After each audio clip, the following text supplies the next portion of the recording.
Sekolah SD Tagi aja.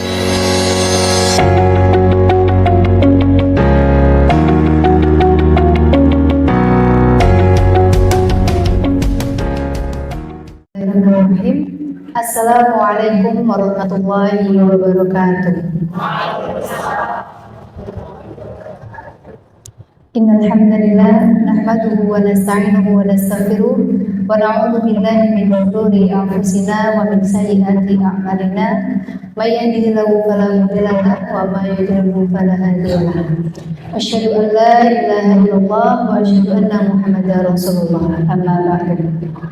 Yang terhormat Dewan Guru, staf dan karyawan SDTQ Muhammadiyah Karangklesem, dan yang kami hormati seluruh wali murid, Bapak, Ibu, Ayah, Bunda SDTQ Muhammadiyah Karangklesem.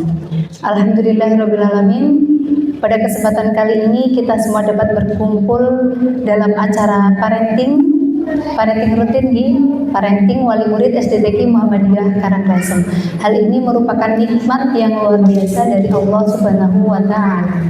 Karena atas rahmatnya, nikmatnya, Ayah, Bunda, Bapak, Ibu sekalian diberikan kesempatan untuk menghadiri acara rutin yang setiap bulannya.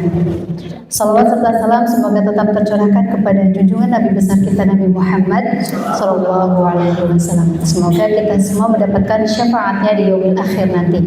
Amin. Alhamdulillahirrabbilalamin. Kami ucapkan juga kepada Ayah, Bunda sekalian, Bapak, Ibu sekalian, permohonan terima kasih yang sebanyak-banyaknya.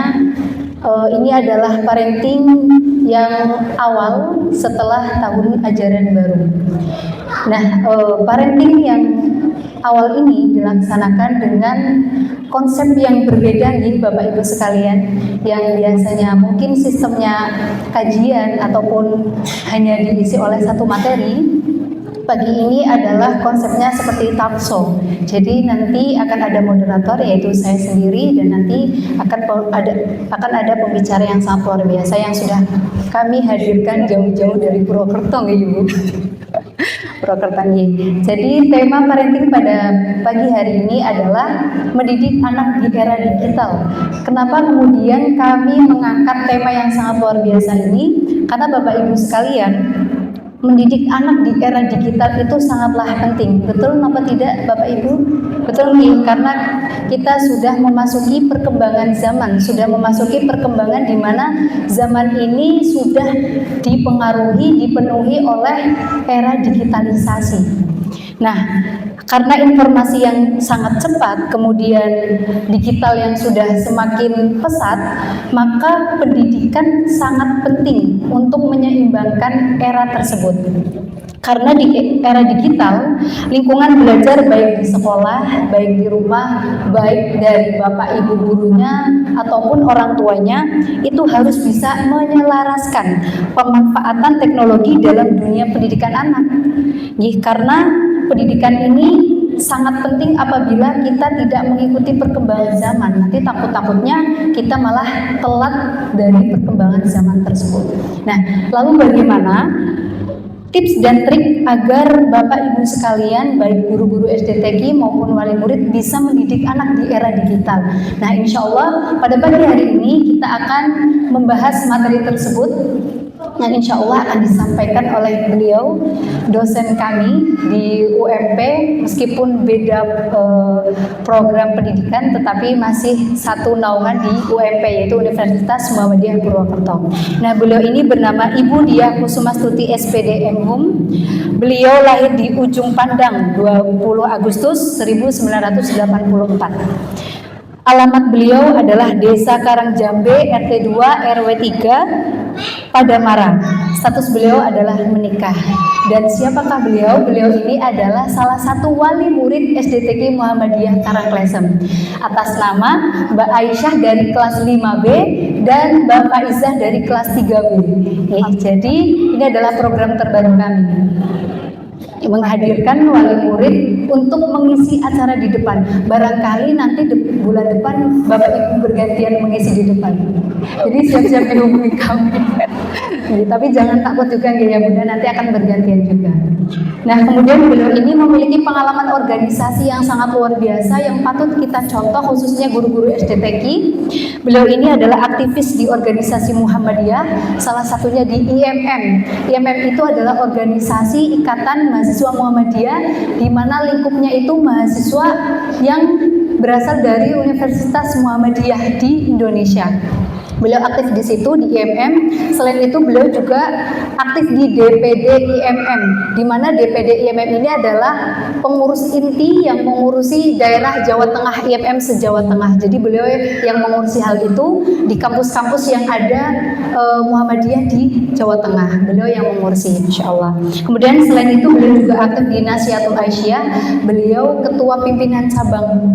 Saat ini sudah pensiun. Oh, saat ini ternyata sudah pensiun, Masya Allah. Semoga nanti akan naik ke pimpinan daerah, naik lagi ke Jawa Tengah nih Ibu. Amin. Amin. Kemudian pendidikan beliau S1 di Universitas Muhammadiyah Purwokerto dan S2-nya di Universitas Negeri Yogyakarta. Dan alhamdulillah setelah menyelesaikan S2 lanjut lagi atau kembali lagi ke UMP sebagai dosen. Masya Allah. Luar biasa, tepuk tangan Bapak Ibu sekalian. Masya Allah.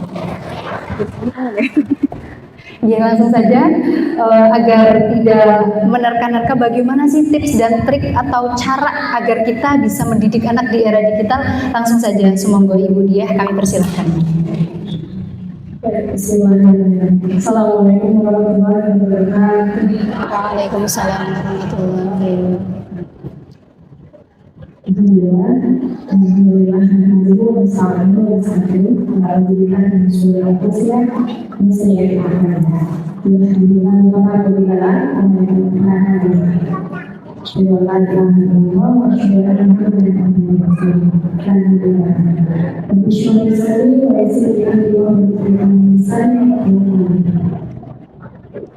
saya agak lebih sebenarnya. Jadi baik. Yang terhormat Ibu Kepala Sekolah, Ibu Eri, yang terhormat Bapak Ibu Guru, Ustaz-Ustazah, SDTQ Muhammadiyah Karangasem. Kemudian yang selalu saya banggakan, Ibu, Bapak, Ibu SD Kejuruan Muhammadiyah Karangasem.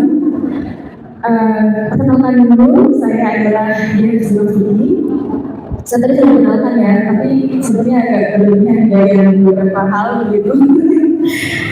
Sebenarnya kalau disebut IMM itu sudah lama sekali ya Bapak Ibu. Jadi saya jadi mahasiswa itu tahun 2002, kemudian 2003 saya aktif di IMM sampai akan menikah gitu ya. Saya lupa tahun berapa ya, 2011. Tapi itu saya ada jeda gitu, sehingga kalau kayak saya berdua dengan IMM itu kembali sebenarnya lebih lebih kompeten kalau disebut IMM-nya.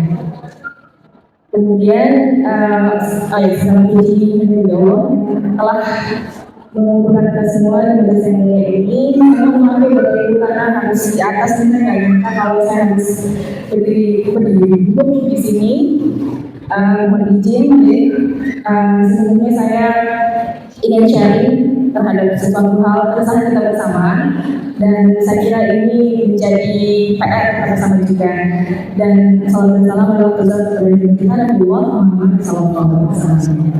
Bapak dan Ibu, mohon izin untuk yang pertama saya ingin sampaikan adalah tentang mendidik anak di era digital ini. Bapak dan Ibu semuanya tentu familiar dengan handphone. Itu seperti nyawa ya bagi kita ya. Kalau tidak ada handphone itu sepertinya ada yang hilang di kehidupan kita.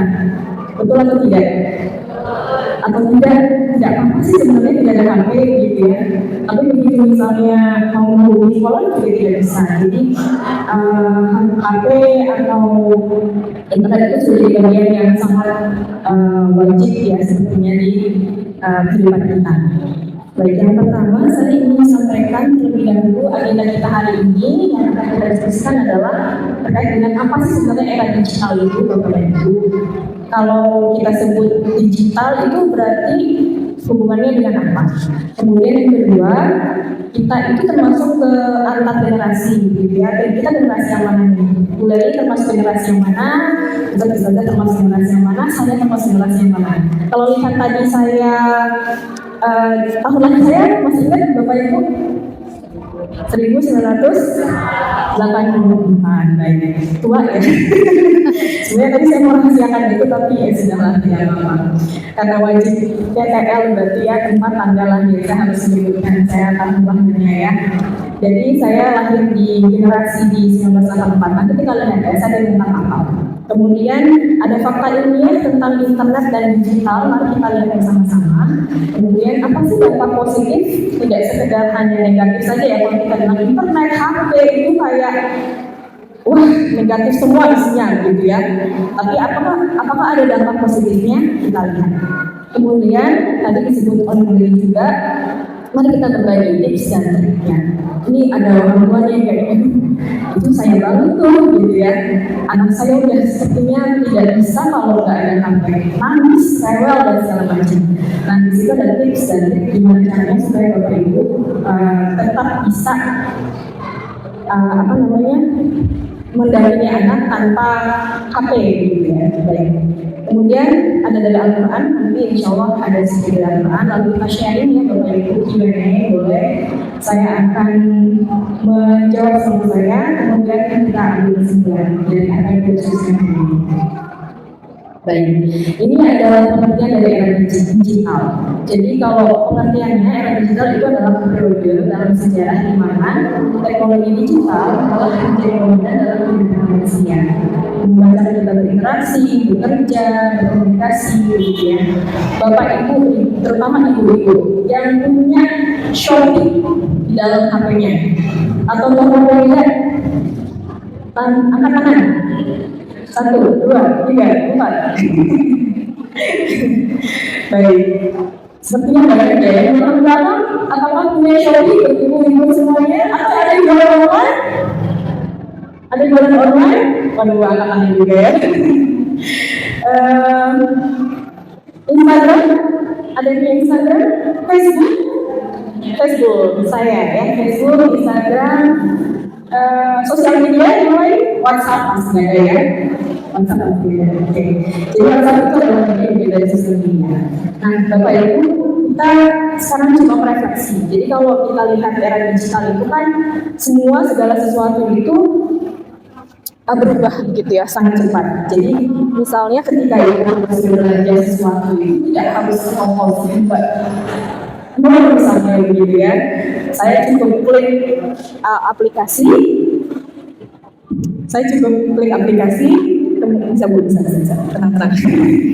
Saya cukup klik aplikasi dan kemudian datang barangnya dalam 2 atau 3 hari. Jadi era digital itu cepat itu. Kemudian komunikasi itu dengan sekolah juga tidak kayak dulu ya. Jadi kalau sekarang sudah ada WhatsApp group di mana Bapak Ibu tinggal komunikasi ke sekolah, misalnya akan terlambat menjemput anak misalnya, atau ada hal-hal yang seperti parenting hari ini. Bapak Ibu ada surat fisik yang printed, yang cetak tidak ya? Oke. Jadi karena kemajuan teknologi, salah satunya adalah kita sudah mulai menerima bahwa tidak harus dengan bentuk fisik untuk menghadiri segala event, misalnya salah satu eventnya adalah hari ini parenting. Mungkin saya bukan segan. Atau ada Oh iya udah 2. Oh. Baik. Itu jadi era digital itu mulai sama internet, kemudian komputer. Ada yang di Bapak Ibu tidak punya sama sekali sosial media? Adakah? At least WhatsApp mungkin ya Bapak Ibu ya. At least WhatsApp, oh ya. Jadi kalau Facebook mungkin tidak banyak, Instagram juga tidak banyak, gitu ya. Tapi WhatsApp itu jadi seperti wajib kita punya karena komunikasi kita dengan sekolah sama-sama. Yang berikutnya, nah ini kita coba diskusi dulu teknologi antar generasi. Kalau saya menyebut tadi, saya lahir di 1984, kita ke ini yang awal dulu ya Bapak Ibu. Jadi kalau disebut antar generasi itu ada sebenarnya baby boomers Siapa baby boomers itu? Mereka yang lahir setelah Perang Dunia Kedua. Jadi kenapa disebut boomers? Karena setelah Perang Dunia Kedua itu banyak sekali bayi-bayi lahir Bapak Ibu, sehingga disebutlah generasi baby boomers saat itu. Seperti boom ya bayinya, sehingga disebut baby boomers. Kemudian generasi X, nanti saya jelaskan dia lahir tahun berapa sampai tahun berapa. Tapi kira-kira Bapak Ibu bisa nebak tidak generasi X itu siapa? Bisa ditebak kira-kira tokoh nasional kita generasi X itu siapa? Ada yang bisa menebak? Tidak ada? 1980 sampai? Ya, kira-kira tokoh nasional kita siapa? 1980 sampai? Ada tidak? Baik, kemudian generasi Y, yaitu milenial. Oke, nanti saya lihatkan juga. Lalu generasi Z dan generasi Alpha. Kira-kira kalau kita akan merefleksi, saya dan ibu semuanya dan juga bapak, itu masuk ke generasi yang mana? Kalau misalnya anak kita juga ya, apakah masuk generasi Z? Ada yang sudah mungkin punya generasi Z ya, ada juga yang mungkin masuk generasi Alpha. Saya akan lanjut. Nah, ini yang terjadi di generasi tersebut, terutama di teknologinya ya Bapak Ibu.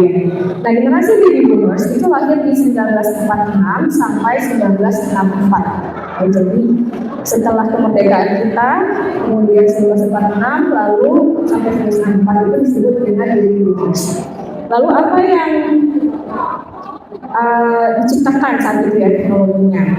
Muncul namanya televisi. Bapak Ibu masih ada televisi di rumah? Masih ada ya, karena masih ada siapa? Mbah atau Mbah dulu mungkin ya, yang suka masih nonton televisi gitu ya. Kemudian ada radio, zaman dulu ada mungkin yang seusia saya dulu masih juga ada radio, di mana kami itu di Sulawesi dulu ya, kami menunggu yang namanya apa tuh? Sandiwara action gitu, kayak Mak Lampir dan segala macam, tapi lewat radio. Jadi masih ya, kemudian ada juga komputer personal atau PC personal komputer. Jadi sudah ada yang di tahun itu ya, ibu semuanya. Jadi kalau disebut dengan era digital ya, dari baby boomers ternyata sudah ada. Nah, yang harus kita sadari adalah bahwa setiap generasi itu memiliki kelebihan dan kekurangannya. Jadi kalau misalnya dengan televisi, radio, komputer personal itu tentu ada kelebihan dan kekurangannya. Di mana informasi juga pasti lebih cepat ya. Dibandingkan dulu misalnya tidak ada televisi, orang menunggu informasi harus mungkin dari mulut ke mulut gitu ya. Sehingga sekarang juga sudah lebih baik. Kemudian kita lihat generasi X. Generasi X itu lahir di tahun 1965 sampai 1976. Adakah mungkin di sini yang lahir di 1965 sampai 1976? Tidak ada? Ada? Kalau ini biasanya ibu saya ya. Ibu saya? Oh enggak, ibu saya masih baby boomers ya. Adakah yang ibunya di generasi baby boomers mungkin atau generasi X? Ya X, di X ya. Oke, kalau ibu saya di baby boomers, bapak saya juga masih baby boomers. Kemudian generasi X itu adalah ketika teknologinya sudah ada seperti komputer pribadi, laptop seperti ini ya, kemudian internet dan telepon seluler. Jadi kalau zaman dulu ada yang harus ke warnet, kalau ini sudah pakai handphone, sudah boleh pakai, sudah ada teknologi handphone. Nah, kalau Bapak Ibu mungkin mengalami tidak sih warnet atau wartel begitu? Ada yang mengalami? Ada yang mengalami ya, saya juga. Jadi kalau telepon, ini bicara pengalaman pribadi juga nih Bapak Ibu. Saya itu lahir di Padang seperti yang disebut oleh Bu Dali tadi. Jadi saya dulu lahir dan besar ke sana, tapi kemudian SMA saya pindah ke Jawa. Jadi kalau misalnya Bapak Ibu saya ingin menelpon saya, itu saya harus ke wartel, gitu ya. Atau saya misalnya harus menghubungi ibu saya dan bapak saya terus ke wartel, atau menunggu telepon dari bapak dan ibu saya. Jadi seperti itu ya zaman dulu. Tapi ya secanggih itu teknologi zaman itu ya, dimana kita tidak perlu harus menunggu lama. Kemudian generasi milenial adalah generasi yang lahir di tahun 1970 sampai 1994. Ini adalah saya. Bapak Ibu gimana? Generasi yang mana? Milenial? Milenial, sama yang kita berarti ya. 84, 85, 86 gitu ya. Nah, kita sudah mengalami yang namanya internet, kemudian media sosial, smartphone.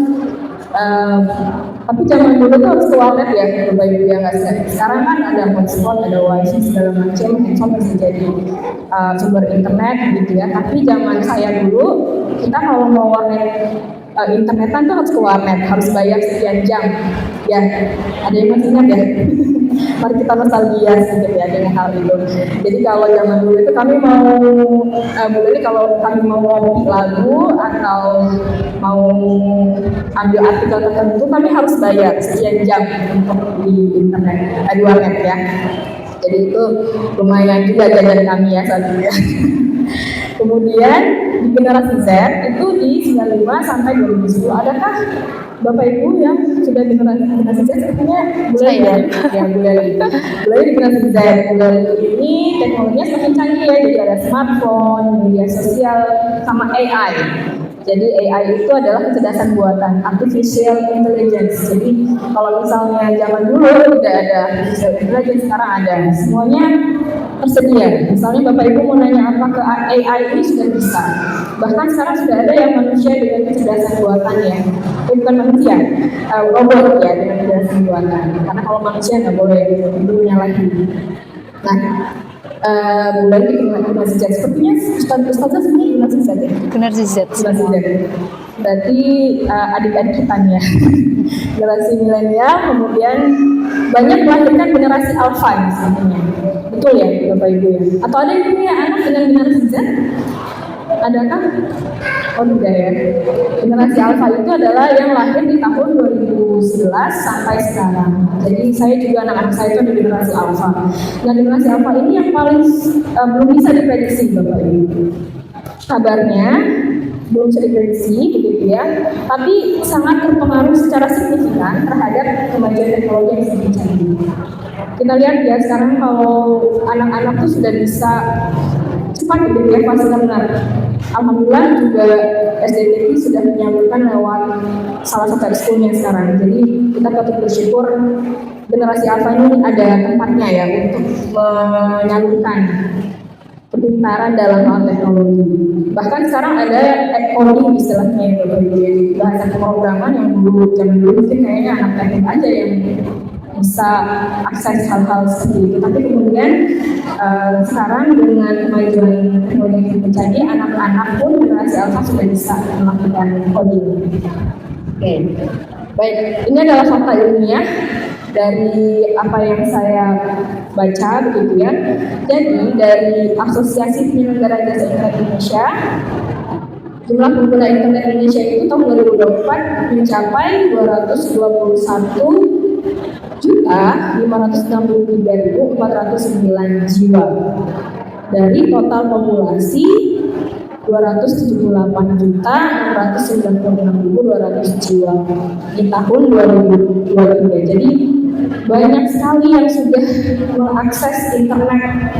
Kalau ada sebagian mungkin ada di luar, ya, ada artinya daerah terluar, gitu ya, yang tidak mungkin bisa mengakses internet. Tapi sesungguhnya ini bukan hampir separuh, tapi separuh lebih ya, Bapak Ibu. Hampir mencapai total populasi bahkan ya yang menggunakan internet. Kemudian Bapak Ibu berapa menit per hari biasanya mengakses internet? Berapa jam? 1 jam? Kayaknya enggak deh. Full day. 2, 3, 4, 5. Nah, di sini dikatakan di sebuah penelitian bahwa rata-rata itu menggunakan 189 menit setiap harinya. Jadi 60 menit itu kan 1 jam ya Bapak Ibu. Ini berarti berapa? 60 kali 3, 180, berarti 3 jam ya, 3 jam 9 menit. Tapi sepertinya lebih, jadi hanya rata-rata. Baik, saya sampaikan dulu dampak positifnya. Jadi karena kita tahu tadi yang menggunakan internet banyak, itu salah satunya tentu anak-anak kita juga. Kita juga, anak-anak kita juga gitu ya. Nah, dampak positifnya apa? Tentu tidak sekedar hal yang tadi akan berdampak negatif, tapi juga positifnya adalah memudahkan proses pembelajaran. Jadi kalau kita lihat dulu zaman COVID ya, Bapak Ibu, kita mau tidak mau dipaksa untuk berhubungan dengan teknologi atau handphone begitu.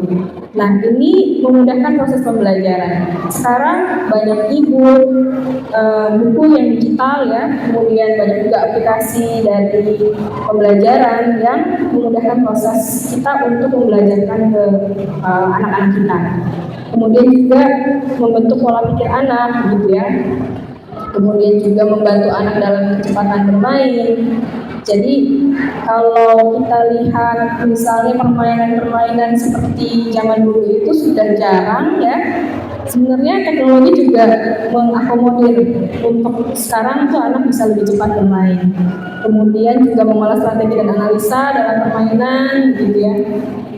Ini hal-hal positifnya. Yang lainnya adalah membantu anak dalam meningkatkan kemampuan otak kanan. Jadi kayak imajinasi, kemudian juga kreativitas, gitu ya. Kita butuh hal-hal itu untuk anak-anak kita.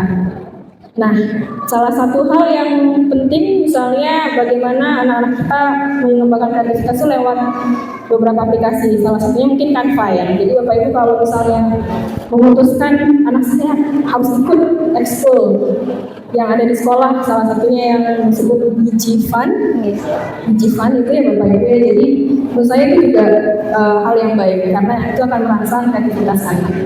Nah, saya kemarin juga sempat membaca beberapa keluhan ya Bapak dan Ibu, karena ada yang menyampaikan ini setelah saya buka aksesnya anak saya jadi install aplikasi ini banyak sekali begitu ya. Nah, ini saya kira juga hal yang perlu diantisipasi. Nah, apa sih kira-kira dampak negatifnya Bapak Ibu? Yang pertama adalah berkurangnya stimulasi fisik. Jadi kalau dia main HP aja yang boleh apanya? Tangan, misalnya jari-jari ya. Sementara badan, kemudian kaki, tangan, kaki terutama itu tidak bergerak secara baik gitu, karena stimulasi fisiknya kurang. Dia hanya scroll, hanya mata yang bergerak, jari juga yang bergerak, tapi secara fisik kemudian kurang stimulasinya. Beda sama kita zaman milenial dulu ya Bapak Ibu yang main lompat karet, kemudian apalagi ya zaman dulu itu gobak sodor, mungkin sama istilahnya gobak sodor. Jadi atau hide and seek, main sembunyi-sembunyi itu zaman dulu tuh luar biasa sekali ya kalau stimulasi fisiknya. Nah, kemudian yang kedua adalah kesehatan mata tentu menurun karena berjam-jam dengan HP itu akan sangat tidak baik untuk si anak ini.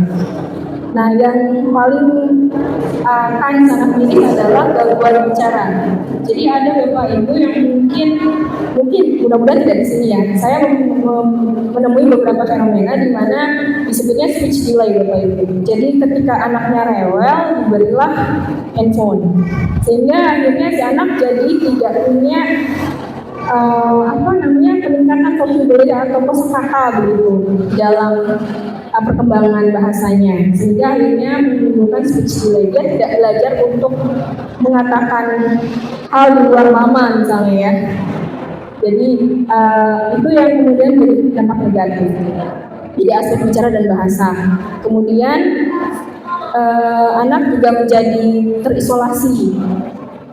Dia lebih suka sendirian mungkin di kamar gitu ya, dengan HP-nya, lebih respon karena lebih responnya cepat dibandingkan misalnya panggilan ibunya atau bapaknya gitu ya.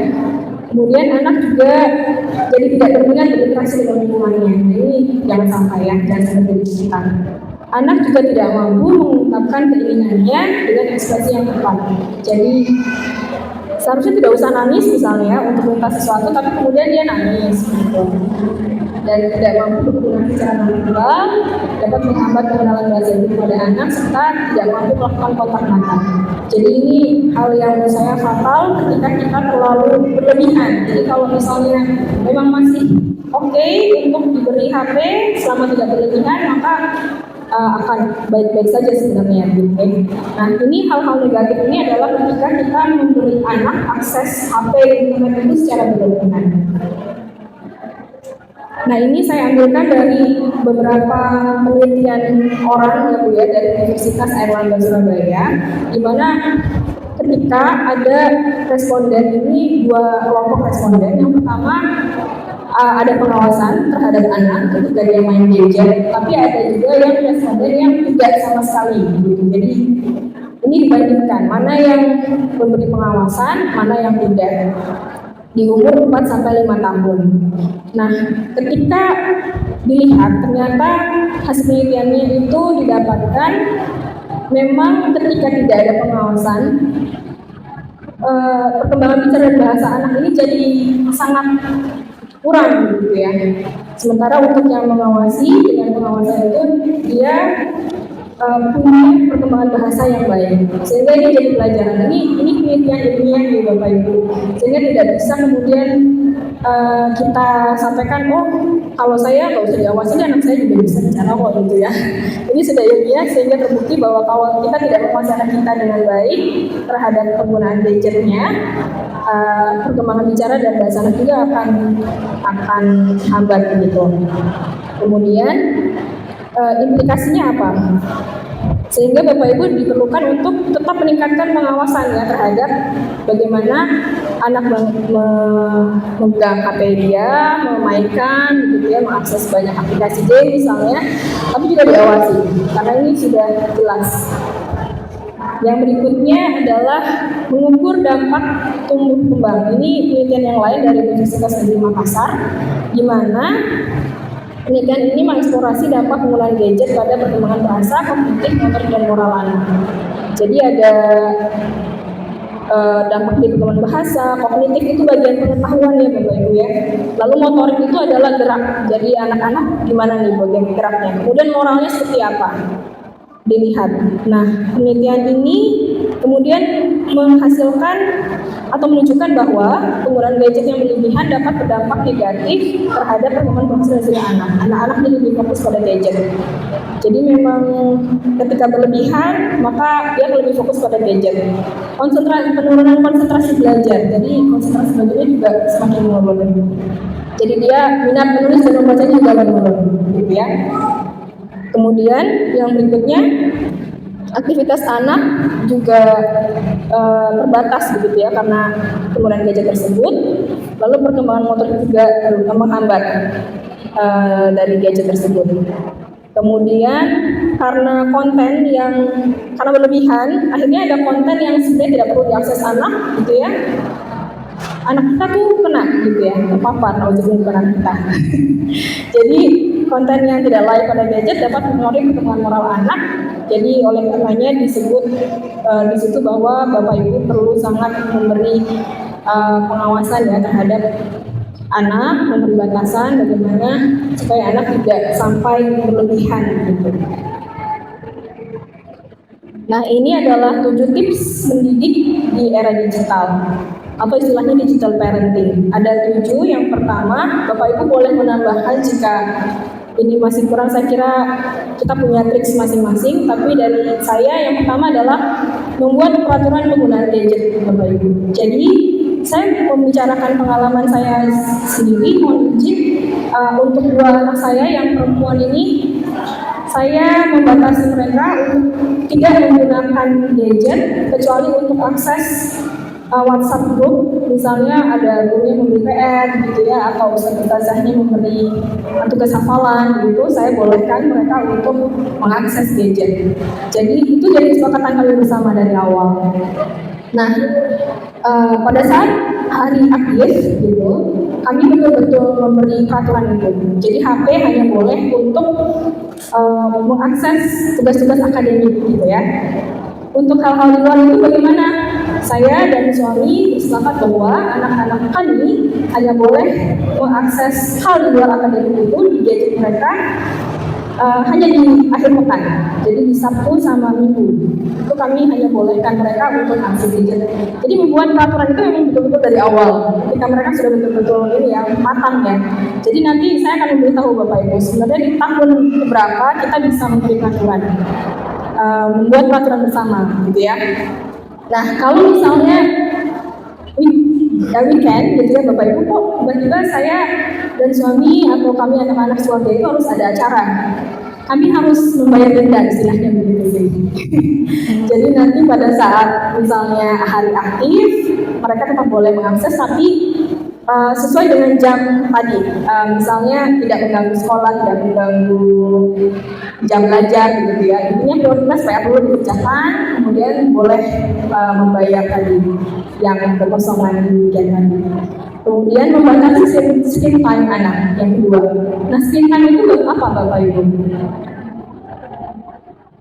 Ya lihat HP, lihat televisi itu juga screen time. Mainan di laptop, depan PC itu screen time. Jadi kalau misalnya kita begini, ya sudahlah saya nggak mau ngasih anak saya HP, kasihan gitu. Tapi boleh nonton TV, sama aja ya. Jadi kalau misalnya Bapak Ibu tidak mengizinkan mereka memainkan HP, tapi mengizinkan mereka nonton TV, itu sama juga dengan screen time. Jadi harus tetap dibatasi. Tidak boleh misalnya ibu tidak mengizinkan main HP, tapi kemudian di depan TV itu berjam-jam. Jadi itu juga hal yang perlu kita hindari dengan mengatur atau membatasi screen time anak. Saya kira televisi juga sekarang sudah jarang ya Bapak Ibu, atau masih ada yang anaknya nonton TV masih baik, itu dibatasi juga ya Bapak Ibu. Jadi bukan berarti kemudian kita tidak izinkan mereka HP-an, tapi televisi masih kita on-kan ya, nonton dari pagi sampai sore misalnya. Kemudian yang ketiga adalah bimbing anak saat bermain gadget. Jadi kemarin saya coba juga melihat ternyata ada Bapak Ibu yang sudah bisa gitu ya memantau dengan lewat email orang tua, dan itu bagus Bapak Ibu ya. Jadi kalau misalnya anak bermain gadget, dia mendownload aplikasi game, kami orang tua tuh tahu, oh dia mendownload aplikasi ini, aplikasi yang lain, jadi kami tahu, kami bisa memantau, dan itu sangat baik. Nanti mungkin dari sekolah bisa memberi pelatihan ya kepada kita ya, bagaimana memantau perkembangan aplikasi yang sudah dimainkan oleh anak. Jadi meskipun dia punya handphone sendiri, dia tetap bisa kita pantau apa saja aplikasi yang sudah install gitu ya. Kemudian yang kelima adalah memberikan edukasi mengenai internet pada anak. Jadi kita memang betul-betul bicara dari hati ke hati kepada anak bahwa ada banyak sekali hal-hal yang boleh dan tidak boleh kita akses di internet gitu ya. Dan yang keenam adalah, nah ini tidak mengandalkan gadget saat anak rewel. Masih adakah yang anaknya nangis sampai luar biasa begitu ya, guling-guling gitu untuk kemudian minta HP, main HP ada? Tidak ada ya, di depan tidak ada, di belakang ada kan? Anak saya biar tenang gitu ya. Atau yang Bapak Ibu yang bekerja kemudian sama neneknya atau sama asisten rumah tangga diberi HP supaya tenang, nggak rewel gitu. Nah ini saya kira perlu tidak, ya harus kita hindari betul-betul tidak menggunakan gadget saat anak kita rewel, karena sebenarnya menurut saya anak itu hanya cari perhatian ya Bapak Ibu ya. Ketika dia benar-benar kayak merau-rau minta HP, itu sebenarnya adalah cara dia mencari perhatian. Dan kita bisa mengalihkan hal itu dengan hal-hal yang lain. Misalnya memberi aktivitas fisik yang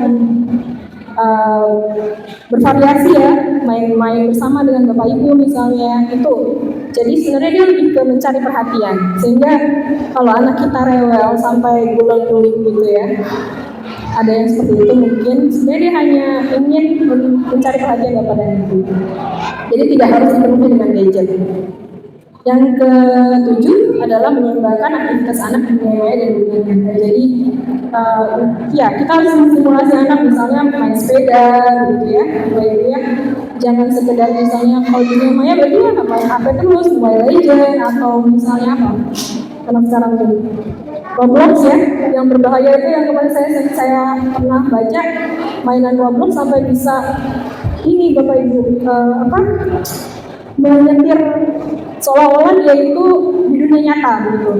Dia menyetir mobil orang tuanya ke jalan, umur berapa saya lupa, 9 tahun kalau tidak salah. Itu gara-gara main Roblox. Jadi dia menganggap bahwa oh saya main seperti dunia nyata gitu.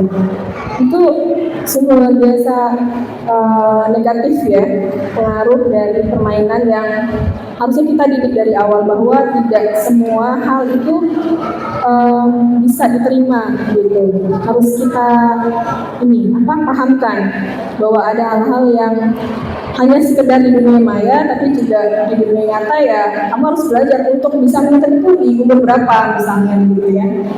Terus pengawasan kita sebagai orang tua seperti apa? Jadi itu yang menurut saya perlu kita lakukan.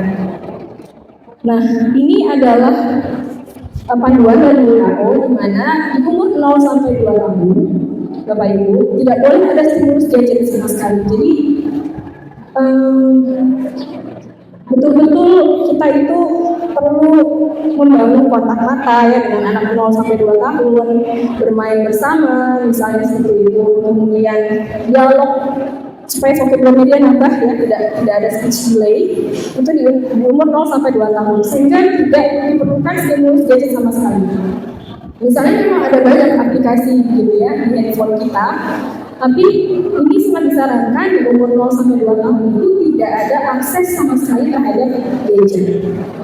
Jadi lebih banyak aktivitas secara fisik, berkomunikasi, bersosialisasi gitu ya. Kemudian di usia 3 sampai 5 tahun boleh mengakses tapi hanya 1 jam. Jadi diizinkan mengakses itu tapi dibatasi juga, tidak boleh berlama-lama. Di umur 3 sampai 5 tahun. Di usia 6 sampai 11 tahun boleh mengakses tapi maksimal 2 jam. Jadi itu 6 sampai 11 tahun berarti anak-anak kita ya, di SD ya. Itu hanya boleh mengakses maksimal 2 jam. Kemudian usia 13 sampai 17 tahun sudah boleh memiliki perangkat digital sendiri, tapi kita harus yakin bahwa dia cukup bertanggung jawab dan bisa dipercaya dengan gadget yang dia gunakan. Karena dikhawatirkan ada beberapa juga kasus di mana dari umur 6 tahun itu sudah akses terhadap gadgetnya berlebihan gitu ya, sampai di umur dia yang 11 tahun itu dia bisa mengakses hal-hal yang sebenarnya tidak diizinkan oleh, jadi tidak boleh ya diakses oleh anak di umur 11 tahun belum layak gitu. Karena tadi sudah tahu celahnya, sehingga memang kalau kita tidak mengawasi dengan baik di umur-umur ini, Bapak Ibu perlu betul-betul ingat bahwa anak saya di umur 6 sampai 11 tahun yang boleh 2 jam gitu untuk mengakses. Karena kalau berlebihan dia akan bisa mengakses hal-hal yang tidak diizinkan. Nah, Bapak Ibu, ini adalah dalil yang saya kutip begitu ya dari Al-Quran, dari Quran Surat Al-Imran ayat 109. Yang di highlight itu perlu kita ingat. Jadi saya yakin betul karena kita memutuskan menyekolahkan anak kita di SDTK, kita juga punya peran untuk membangun pola asuh yang baik juga terhadap anak kita. Bapak Ibu bisa juga merefleksi bersama ya, berapa lama banyaknya jam gitu ya per hari anak kita dengan ustadz-ustazahnya dengan kita, mana yang lebih lama? Dengan ustadz-ustazahnya dengan kita? Dengan kita.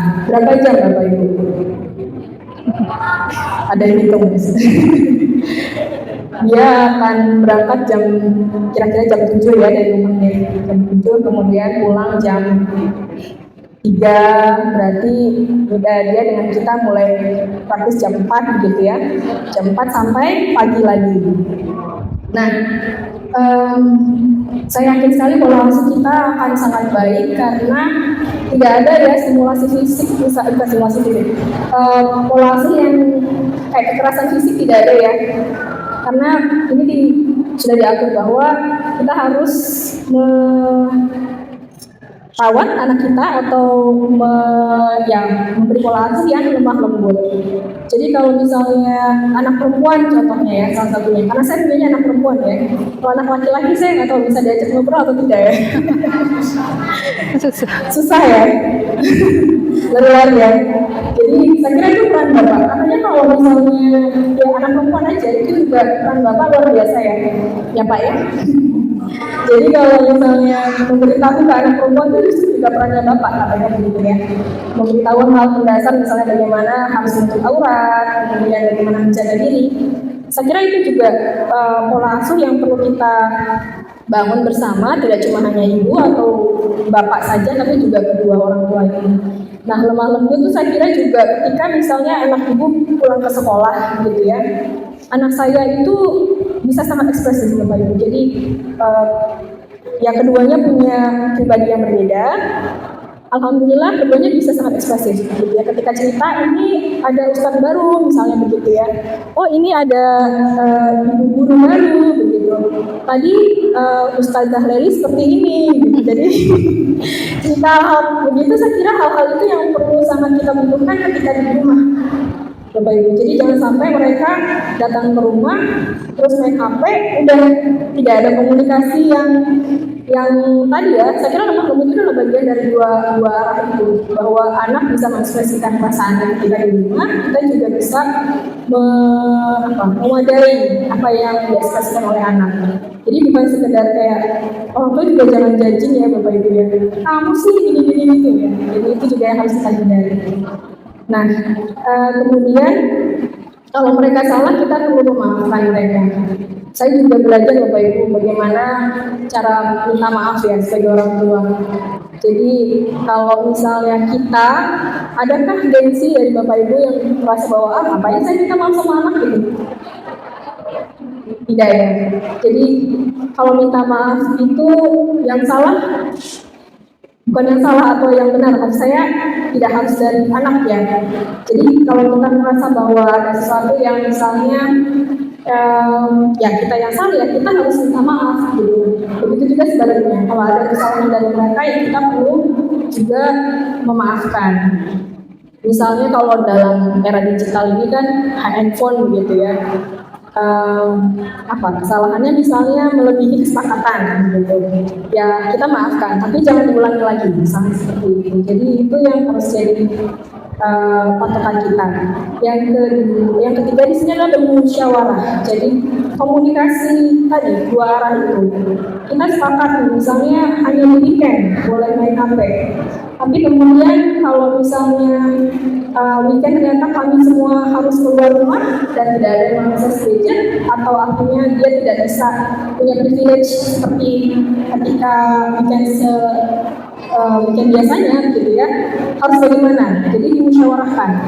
Jadi itu saya kira juga membuat emotional bonding ya, atau ikatan emosional antara ibu dengan anak, begitu ya, antara anggota keluarga, semua akan baik dengan saling berkomunikasi. Kemudian yang berikutnya adalah bertawakal. Jadi kita selalu pasti berdoa, berusaha. Salah satunya doanya apa Bapak Ibu? Kalau ingin anak yang soleh, banyak ya. Dan saya yakin Bapak Ibu semua sudah sangat luar biasa ya mendoakan anak-anaknya setiap hari, setiap sholat waktu, bahkan kita tahajud begitu untuk supaya anak keturunan kita itu menjadi Protaayun. Salah satu hal yang menjadi usaha kita adalah menyekolahkan anak kita di SDTG. Itu pilihan yang baik ya. Insya Allah. Semoga memang jadi begini.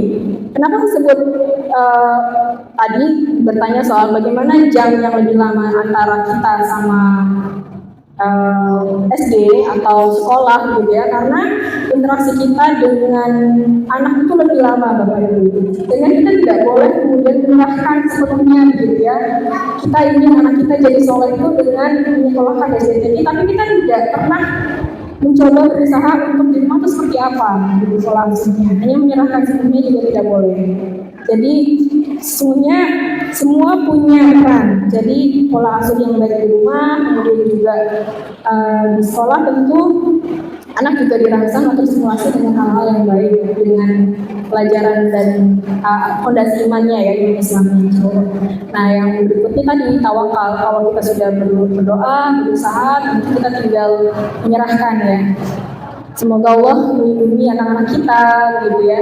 Karena kan tidak selalu kita awasi juga nih. Kadang dia main gadget, karena kita kurang berinteraksi dengan dia, jadi kita kurang mengawasi. Nah, ini kita perlu berdoa semoga anak-anak kita dilindungi dari hal-hal yang tidak kita inginkan, karena banyak juga ya fenomena di masyarakat kita yang kemudian kurang pengawasan, si anak ini jadi menyimpang gitu ya perilakunya. Sekolahnya di SD Islam misalnya, tapi ternyata karena pola asuh diserahkan sepenuhnya ke sekolah, si anak jadi kurang perhatian. Padahal si anak kan lebih banyak dengan kita. Sebenarnya kita mungkin asik juga dengan dunia kita sendiri ya. Nah, itu saya kira ketawakalan kita perlu juga ditopang dengan doa dan usaha kita masing-masing. Baik, Bapak Ibu, ini quote saja saya ambil dari beberapa sumber. Yang pertama adalah jangan biarkan teknologi mencuri momen berharga bersama anak-anak kita. Jadi teknologi boleh canggih, tapi ikatan emosional tetap harus jadi nomor satu. Kemudian jadikan setiap detik sebagai kesempatan untuk mengasihi, mendidik, menurunkan mereka menjadi masa depan yang cerah. Jadi jangan sampai kita menyerahkan anak kita kepada teknologi. Anak itu kan anugerah ya. Jadi kalau misalnya kita sebut anak itu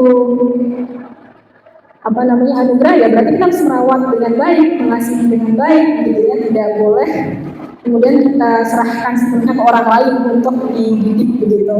Termasuk misalnya dengan teknologi tadi atau dengan sekolah, gitu ya. Tapi kemudian ada juga sini. Nah, ini tentu sesuai dengan firman Allah di Quran Surat An-Nisa ayat 9. Kita tidak boleh meninggalkan generasi yang lemah, gitu ya, anak-anak yang lemah. Kemudian, karena tadi kalau misalnya kita tidak ada pengawasan kepada anak terhadap gadgetnya, lalu kita lepaskan mereka, seolah-olah mereka akan dewasa sendiri dengan gadgetnya, itu berarti kita meninggalkan generasi yang lemah tanpa berusaha untuk menanamkan fondasi iman dan Islam yang baik ya. Nah, ini saya ambil dari An-Naun. Yang beri bersih itu artinya berarti hadiah terbaik. Hadiah terbaik yang dapat kita berikan ke anak kita itu adalah dua hal. Yang pertama adalah time, yaitu waktu, dan attention. Attention itu perhatian. Jadi tidak ada hadiah paling baik selain dua hal ini, waktu dan perhatian. Ya, ini bisa memberikan dia HP sebagai hadiah, tapi waktu dan perhatian itu yang tetap penting. Bapak Ibu bisa kasih dia apa lagi? Kasih apa pasukannya? Permainan atau ya tadi HP misalnya gitu ya. Tapi time and attention adalah dua hal yang paling penting yang harus kita miliki ketika mendampingi anak-anak kita. Saya kira itu dari saya, Bapak dan Ibu. Kita sharing-sharing saja. Mohon maaf atas kekurangannya. Dan wassalamualaikum warahmatullahi wabarakatuh. Waalaikumsalam warahmatullahi wabarakatuh. Bapak Ibu. Masya Allah, luar biasa sekali nih Bapak Ibu sekalian bahwa pendidikan di era digital itu memanglah sangat penting. Dan baik, setelah ini karena materi tadi sudah disampaikan sangat luar biasa, alangkah lebih baiknya ada timbal balik dari Bapak Ibu sekalian. Setelah ini kita akan memasuki sesi tanya jawab atau Q&A, Ibu.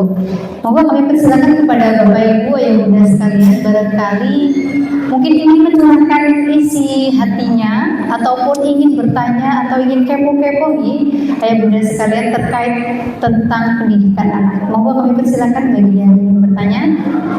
Karena insya Allah bagi yang bertanya akan kami berikan door prize. Ya. Kami berikan kesempatan kepada 3 penanya. Monggo bisa diangkat tangannya untuk mengajukan pertanyaan. Oke, monggo pada Bu Esti ya. Ibu dia monggo sambil minum dulu ya. Disampaikan nama wali murid. Enggak apa-apa Ibu, disampaikan nama wali murid sama kelasnya Ibu. Assalamualaikum warahmatullahi wabarakatuh. Waalaikumsalam warahmatullahi Kami Estiani dari wali murid kelas 4A Arya Galuh Budi. Mohon maaf, Ustazah, ini bukan masalah budget ya. Saya kan alhamdulillah dikaruniai 3 anak laki-laki.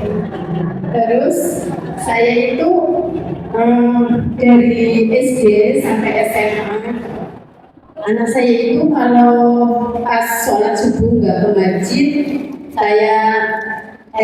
kalau ke masjid, kalau ke musola, sholat subuhnya saya kasih uang sakunya tambah 2.000. Contoh kalau 10.000 jadi 12.000. Tapi kalau nggak sholat berjamaah, saya kurangi 2.000 kayak gitu ya. Nah, terus itu ke semua anak saya gitu. Tapi setelah udah kuliah sih saya enggak ya, dia udah tahu sendiri. Terus itu apakah benar apa enggak? Terus anak saya kan yang paling kecil kalau sampai rumah aja nangis sama kakaknya begini, masa kamu ikut tanpa suci bawa lawan kayak gitu loh. Lah terus kan saya nanti kan bergerak kayak gitu loh. Tapi sama kakak saya sama anak saya yang kecil kayak gitu, soalnya udah kayak disilat aja kayak gitu. Itu bener apa enggak anak saya? Maksudnya kalau sama saya kan ya janganlah, namanya sama temen, besok juga akun lagi kayak gitu. Misalnya ada nangis gitu kan, tapi sama kakaknya suruh dilawan katanya, masa ikut takut suci nggak berani kayak gitu. Mungkin hanya itu. Assalamualaikum warahmatullahi wabarakatuh. Waalaikumsalam warahmatullahi wabarakatuh. Nih, atur nuhun Ibu. Langsung dijawab nih Bu. Monggo. Bu, door prize. Saya juga tidak punya anak ya, jadi gimana ya? Saya coba menjawab dari perspektif saya sebagai guru gitu ya, dalam bidang pendidikan. Jadi ada istilahnya reward dan punishment. Reward itu adalah hadiah, punishment itu adalah hukuman. Jadi ada efektivitas kapan kita harus betul-betul memberi reward, kapan kita perlu memberi punishment. Nah, untuk kasus ibu dengan tadi sholat subuh harus di musola gitu ya. Kalau si anak di manut maka akan dikasih 2.000. Kalau tidak maka akan dikurangi gitu ya. Kalau di kami di bidang pendidikan itu sebenarnya tidak efektif memberi reward semacam demikian, karena anak akan termotivasi untuk melakukan itu atau bahkan melakukannya hanya karena si reward ini. Jadi kalau misalnya tidak ada, saya punya konsekuensi ya, tapi tidak selalu. Jadi kalau kami lebih baik reward itu diberi dengan sistem misalnya bintang Bu. Jadi tidak selalu memberi misalnya dengan uang, gitu ya. Misalnya ibu bisa menggunakan bintang, sehingga kalau misalnya dia bisa sholat subuh, gitu ya, saya akan kasih bintang. Sebenarnya itu yang bisa diberikan. Jadi jangan uang. Nanti takutnya ini gimana ya? Jadi dikhawatirkan dia jadi duitannya nanti ya. Jadi duit oriented nih.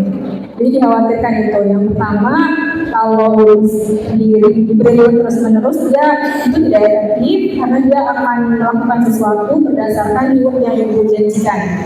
Jadi dilatih bahwa tidak selalu harus reward gitu ya, tidak harus selalu sesuatu yang uang gitu. Ibu bisa dengan pujian misalnya anak soleh, pintar gitu. Jadi saya kira itu menunjukkan juga bahwa ibu menunjukkan yang namanya bahasa cinta dengan tadi language ya, bahasa gitu. Tidak harus selalu dengan uang. Kemudian bisa juga dengan tadi pujian. Saya kira itu juga efektif. Nah, terkait dengan punishment tadi juga jangan terus-menerus ya Bu ya, tidak selalu begitu.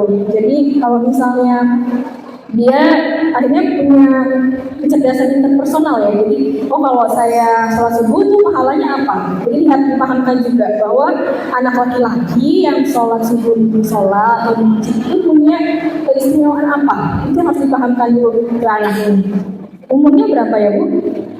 Si anak masih kelas 4 SD ya? Masih 4 SD itu umur berapa Bu? 9 ya Bu ya? 9, 8 atau 9 ya? Ya, aku lupa umur anak sendiri. 8 atau 9 itu saya kira sudah bisa dipahamkan.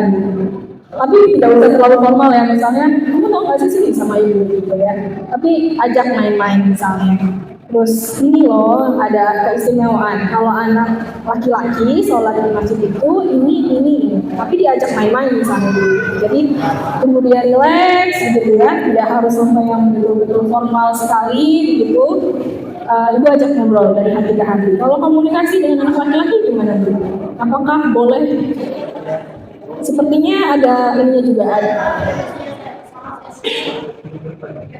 Dekatnya sama ibu semua ya.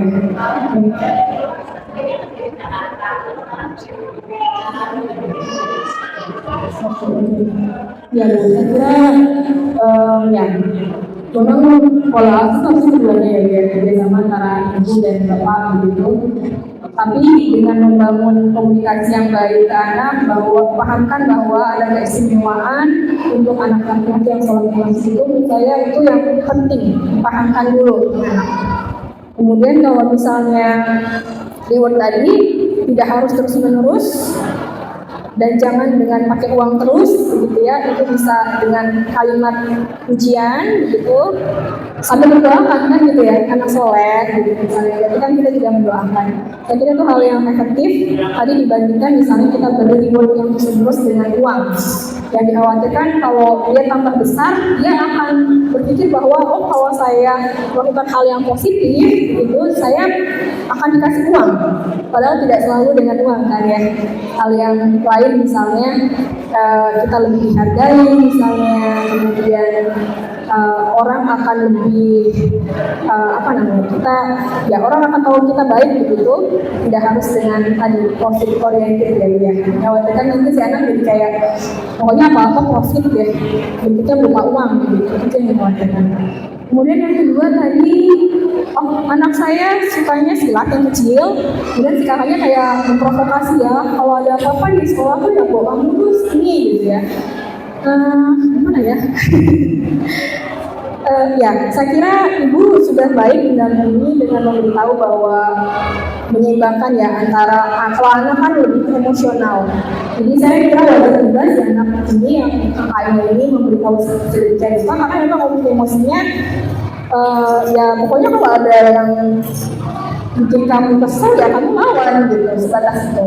Tapi bahwa hubungan baik dengan orang lain itu saya kira perlu dipahamkan juga, dan itu sudah sangat baik dan tentunya dengan memberitahu bahwa tidak harus selalu dengan melawan dengan fisik gitu ya. Kalau misalnya anak terus diganggu oleh temannya, saya kira kita bisa lakukan dulu nanti biar bisa dimediasi ya Bapak Ibu ya. Artinya kalau Bu Esti merasa bahwa anak saya setiap pulang sekolah mengadu habis nangis diganggu temannya, saya kira itu bagian dari bimbing juga, dan itu perlu memberitahu ke guru bahwa ini jangan terus-menerus terjadi gitu. Ya dikhawatirkan tadi kalau dibiarkan si anak akan punya inner childhood, itu banyak terjadi di beberapa anak gitu ya, ketika pulang ke sekolah kemudian dia merasa bahwa orang tuanya mengabaikan apa yang dia rasakan di sekolah, itu jadi kayak luka di masa kecil. Jadi ketika dia udah besar karena diabaikan, dia merasa tidak perlu berbicara begitu ya kepada orang tuanya karena ternyata tidak menemukan solusi. Saya kira ibu perlu melihat lagi apakah si anak ini datang ke rumah misalnya, pulang ke rumah itu intensitas ketika di sekolah nangisnya itu karena apa, kemudian apakah karena betul-betul dibully temannya atau betul-betul karena hanya ingin cari perhatian begitu ya. Misalnya ternyata intensitasnya setiap hari, berarti sekolah perlu tahu, sekolah perlu tahu ini anak saya kemarin nangis kenapa, lalu kita perlu memediasi bersama-sama. Saya kira itu yang perlu kita pahamkan.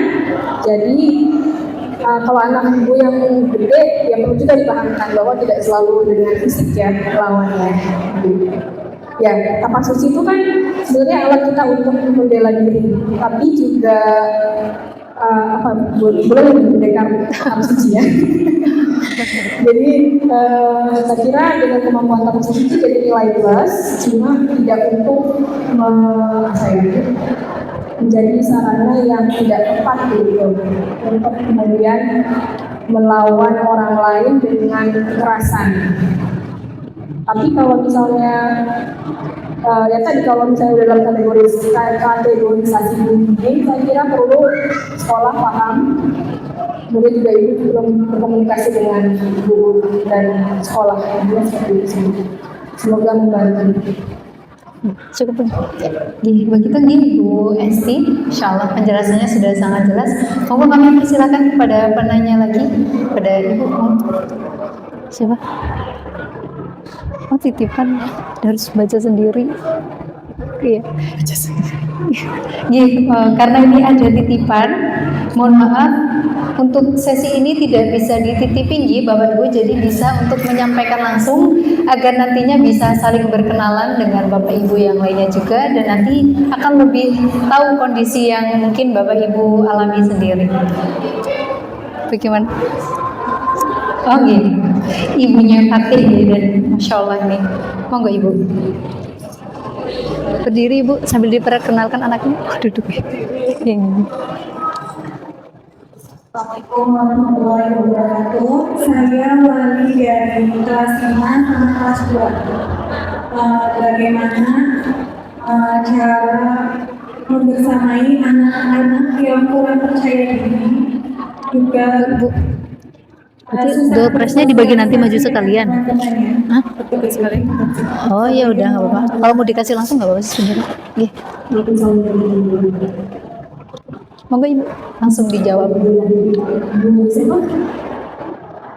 Ibunda dari Fatih dan Ibunya dari siapa? Ibu siapa Bu? Ibu Gani. Ibu Gani, baik. Ibu Gani. Ibu Yani. Ibu Yani apa Iya, Ibu Yani. Ibu Yani. Maaf. Ibu Yani. Anaknya cewek cowok teman lagi. Cewek sama cowok. Yang kedua, kelas 2 yang perempuan. Yang kelas 5 yang laki-laki. Keduanya punya karakter yang sama, tidak suka bersosialisasi, belum susah, belum dapat bersosialisasi dengan baik dan kurang percaya diri. Baik. Saya coba semua saya ya. Jadi kalau misalnya disebut pola asuh, kita perlu merefleksi suami dan istri. Jadi kalau misalnya anak sampai tidak percaya diri atau belum percaya diri, itu kira-kira bagaimana pola asuh di keluarga ini? Itu yang menurut saya perlu. Saya tidak menyebut bahwa pola asuh keluarga itu kurang ya, tapi kita perlu merefleksi bersama. Jadi kenapa anak saya kurang percaya diri? Kurang percaya dirinya benar-benar tahu begitu. Sudah mulai baik di rumah hanya dengan ayah ibunya kurang dengan ayah dan ibu kurang ya. Baik, jadi itu yang pertama saya kira tidak ada kata terlambat untuk memperbaiki pola asuh dan terkhusus untuk Ibu Yani.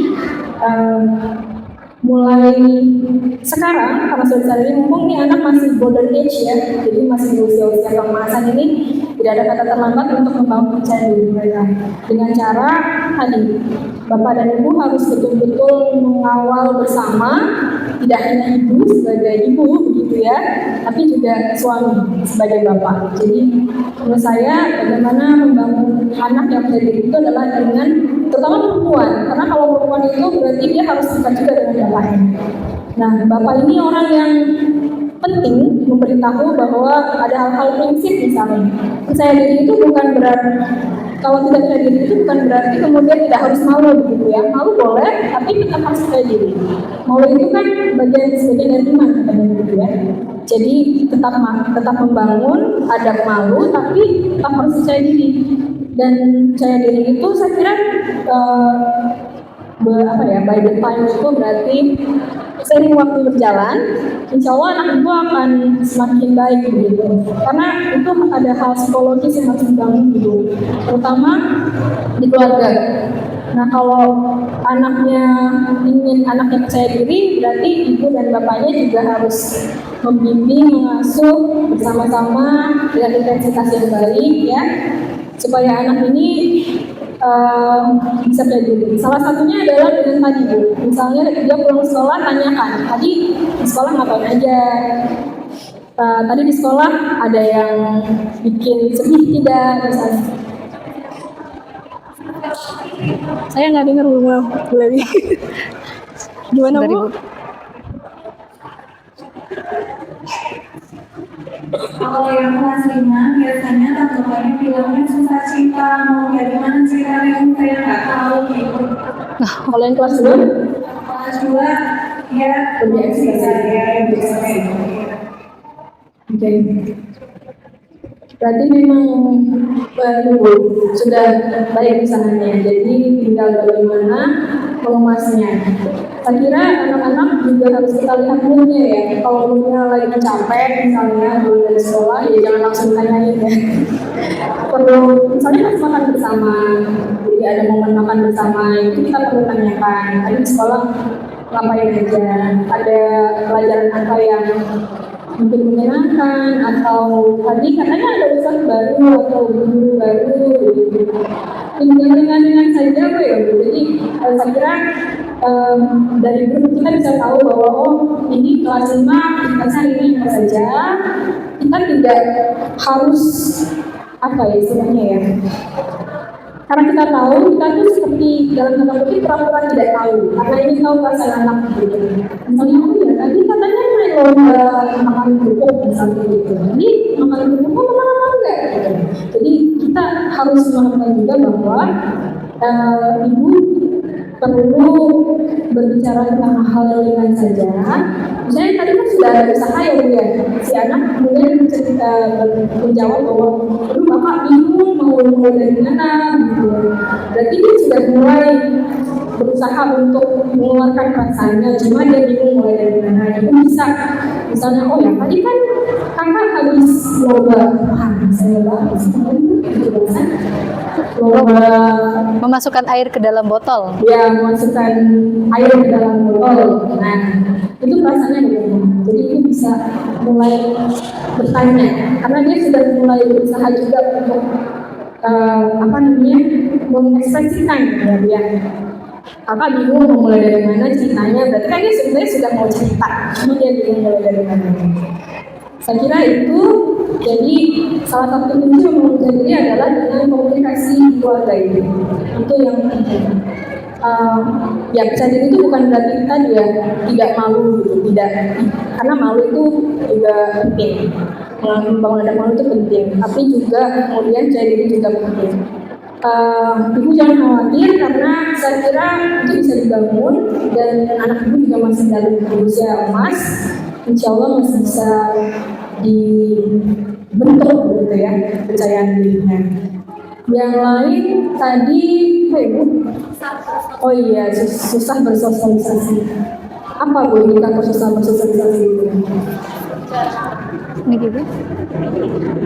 Dia lebih pasif, lebih suka dideketin, nggak mau mendekati gitu. Itu bagaimana? Iya, yang tadi mau ya berani ke teman, cuman lebih sering di rumah sih, nggak pernah keluar rumah gitu. Kalau paling keluar rumah kalau di sekolah. Oke. Kalau susah bersosialisasi, saya kira itu juga bisa dikomunikasikan gitu ya. Jangan dipaksakan juga sih. Artinya kalau anak ini cenderung dia suka di rumah ya, saya kira itu paling bagus dulu. Ya, kenapa? Karena banyak anak laki-laki yang kemudian sudah tahun di luar itu dibandingkan bersama orang tuanya di rumah. Jadi ibu akan persekusinya dulu. Cuma ibu harus mengawasi apakah dia di rumah ini betul-betul memang karena sifatnya yang ingin anak rumahan begitu ya, atau dikhawatirkan memang karena dia tidak mau tadi bersosialisasi. Salah satunya saya kira tidak apa-apa juga kalau misalnya di usianya sekarang dia masih inginnya dideketin daripada mendekati. Karena nanti dia akan belajar bahwa ketika saya ingin punya teman, ya berarti saya harus mendekati. Dan di usia yang ini saya kira hal yang wajar. Kemungkinan kalau kita bisa menganalisa kita memang harus lebih dalam lagi ya Bu. Sifatnya lebih ke karakter introvert gitu ya. Jadi khawatir ketika misalnya saya deketin, apakah teman saya responnya baik atau tidak gitu. Ya, untuk sementara hal ini jadi wajar, tapi kalau misalnya nanti dilihat perkembangan selanjutnya dia kok nggak punya teman, misalnya itu saya kira perlu dikomunikasikan antara ibu dan bapak, misalnya ibu ya sama istri itu komunikasi, karena jangan sampai dia betul-betul nggak punya teman gitu ya, itu saya kira dikhawatirkan. Tapi dia punya teman ya Bu ya, ada kan. Jadi kan bukan antisosial gitu ya. Kalau antisosial ya itu yang kita khawatirkan. Selama dia memang masih mau di sekolah misalnya, di sekolah kan punya banyak teman kan dia masih mau ketemu teman-temannya, itu bukan hal yang mengkhawatirkan saya kira. Dan ketika misalnya dia mau stay di rumah, itu hal yang patut kita syukuri. Karena tidak banyak anak laki-laki yang mau di rumah ya, artinya mungkin dia punya banyak di luar misalnya. Jadi bukan berarti misalnya itu asosial ya dia. Selama dia punya keinginan untuk sekolah, artinya dia kan punya banyak teman di sekolah, dia bertemu banyak orang, itu bukan antisosial. Menurut saya tetap perlu kita pahamkan juga bahwa tidak masalah kalau kakak mau duluin teman kenalan ke teman gitu, kita pahamkan seperti itu.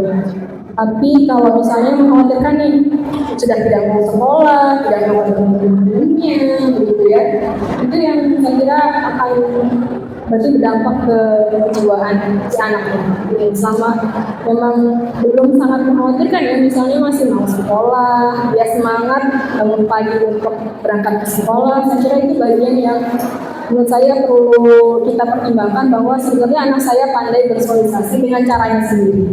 Gitu. Jadi yang perlu awasi lagi ketika dia di rumah itu ngapain? Kalau misalnya dia main mobil-mobilan misalnya, dia suka aktivitas fisiknya di rumah, saya kira itu bukan hal yang mengkhawatirkan. Tapi itu perlu tetap ibu dorong. Itu ada teman lain-lain misalnya, yuk saya ikut. Saya kira itu perlu tetap didorong. Kalau ibu sudah dari orang yang kalau kita dengan anaknya, semoga membantu. Kalau tidak puas, alhamdulillah. Nih, baik Bu Diah, satu lagi Nggih. Mohon tadi yang di tengah. Tapi yang mana Nggih? Siapa dulu ya? Semuanya. Doorpress-nya hanya 3 Ibu. Oh, nggak pakai doorpress ini. Berarti nanti sampai asar ini gini. Aduh. Oh, yang penting jawabannya G. Berarti mengulur waktu sebentar tidak masalah nih Ibu. Bu Diah tidak masalah. Tidak apa-apa. Karena mumpung dihadirkan dosen langsung dari UMN ya, Bapak Ibu sekalian ya, monggo bisa berurutan. Assalamualaikum. Perkenalkan saya Dewi dari Kementerian SDB. Izin bertanya Ibu, bagaimana bila di suatu acara di luar rumah anak ini memegang gadget atau main game karena melihat anak lainnya, padahal anak sudah menggunakan data hariannya. Terima kasih. Wassalamualaikum warahmatullahi wabarakatuh. Dengan Ibu Sinten? Ibu Rizky. Langsung atau langsung? Baik. Insyaallah. Ibu dari awal menurut saya perlu membuat kesepakatan. Jadi menurut saya anak itu bisa kita atur kalau kita ada kesepakatan. Jadi kalau misalnya dari awal ketika kita akan menghadiri sebuah acara, kita ngobrol sama anak ini. Nanti kalau kakak atau adik ya ada temen main HP, musyawarahkan baiknya bagaimana, kakak mau main atau tidak gitu. Kalau misalnya main ada batasannya, mungkin begitu ya. Jadi karena kita tidak bisa melarang sama sekali ya Bu ya, dikhawatirkan begitu. Atau misalnya tadi karena sudah pakai jatah harian berarti kakak benar-benar tidak bisa gitu. Jadi ibu yang perlu menegaskan kalau misalnya bisa kira-kira berapa jam. Nah ibu yang perlu mengawasi betul-betul. Ibu tidak bisa mengontrol anak orang lain tentunya. Tapi bisa kontrol adalah anak ibu sendiri. Jadi menurut saya dari awal sebelum berangkat ke acara tersebut, ibu perlu bersama-sama dengan anak ini membuat kesepakatan. Kalau misalnya nanti ada teman kakak atau adik yang main, berarti kakak atau adik tetap boleh main tapi 2 jam misalnya gitu. Lebih dari 2 jam, ibu ambil HP-nya. Boleh ya gitu.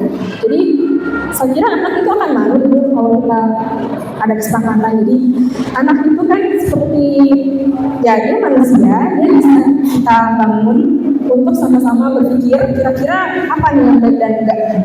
Selama misalnya di masing-masing akal, saya kira dia akan malu dulu, dia akan bisa kita atur. Apakah sudah pernah seperti itu sebelumnya? Sudah juga. Jadi anak belum rewel juga, masih rewel juga.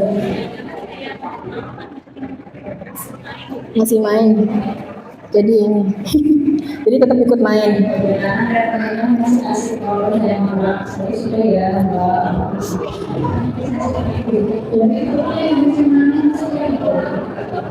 Ya, jadi dari awal mungkin sepakati dulu. Sudah ada kesepakatan sebelumnya, Bu? Sudah disepakati juga dari rumah? Dari rumah sudah, oh berarti sudah. Dari rumah sudah, kemudian ternyata masih ada juga yang main dan anak itu, kalau menurut saya begini Bu, selama memang bukan anak kita yang main, gitu ya, saya kira tidak apa-apa. Karena kita tidak bisa mengontrol anak orang lain atau mengontrol orang lain, gitu ya. Jadi yang bisa kita kontrol adalah reaksi kita terhadap sesuatu dan anak kita sendiri. Nah, dengan begitu, saya kira kita bisa lebih tenang. Artinya misalnya ada konsekuensi, gitu ya. Perlu juga diberi konsekuensi. Misalnya nanti kalau misalnya udah 2 jam, oh kakak masih main HP, tapi bukan main sendiri ya, artinya dia ikut lihat temennya yang main kan gitu. Kira-kira apa konsekuensinya? Misalnya gitu. Kira-kira menurut kakak harus apa? Apakah misalnya dengan hukuman moral, misalnya seperti itu, atau misalnya hafalan hadis? Saya kira itu bukan hukuman yang memberatkan ya, dan bisa jadi alternatif. Untuk misalnya, nanti aku harus murojaah, aku nggak mau main sama temanku. Misalnya begitu. Jadi menurut saya perlu dipahamkan ke anak ini dari awal tentang tadi ya reward dan punishment itu apa. Kalau boleh main tapi 2 jam, setelah 2 jam berarti kalau kakak masih main sama temennya dan lihat HP temennya, berarti kan nambah nih screen time anak gitu ya. Berarti ada konsekuensi yang harus dia terima gitu. Yang tadi ya, tadi kayaknya 2 jam deh lebihnya, jadi murojaah surat ini misalnya. Jadi saya kira itu juga akan memahamkan ke dia juga bahwa oh kalau saya berbuat sesuatu ada konsekuensinya. Kalau saya berbuat hal yang sesuai dengan kesepakatan, berarti ya itu reward buat saya gitu ya. Jadi dia juga insya Allah akan terbangun rasa tanggung jawabnya terhadap apa yang dia putuskan. Umur berapa itu? 8 sama 4 tahun. Itu 4 tahun sudah boleh main gadget.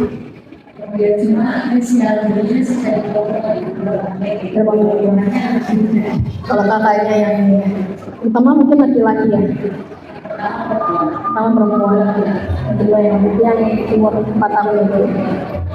Ya saya kira itu ya itu sih Bu. Itu yang bisa saya sampaikan ke Ibu, karena memang kita tidak bisa mengontrol orang lain sendiri. Itu yang mungkin susah ya. Yang jadi kekurangan kita adalah karena kita itu hidup dengan variasi latar belakang pemahaman yang tidak sama gitu ya. Artinya kita sudah pahami bahwa era digital, oke, anak tidak mungkin dilarang, kita batasi, tapi orang lain tidak seperti itu gitu. Sehingga itu yang tidak bisa kita kontrol. Ketika kemudian kita sudah mencoba membangun kondisivitas si anak ini di rumah dengan pola yang baik, tapi kemudian di luar gitu. Saya kira ya Bu, mungkin kita perlu banyak berdoa dan berusaha tadi ya. Salah satu usahanya adalah membangun kesepakatan bersama dengan anak. Tidak sekedar misalnya membiarkan tanpa tadi berusaha untuk ya ngobrol dengan anak bahwa kalau kamu melanggar kesepakatan berarti ada konsekuensi ya gitu. Ya tadi. Semoga bisa dicoba Ibu. Ya, sama-sama Ibu.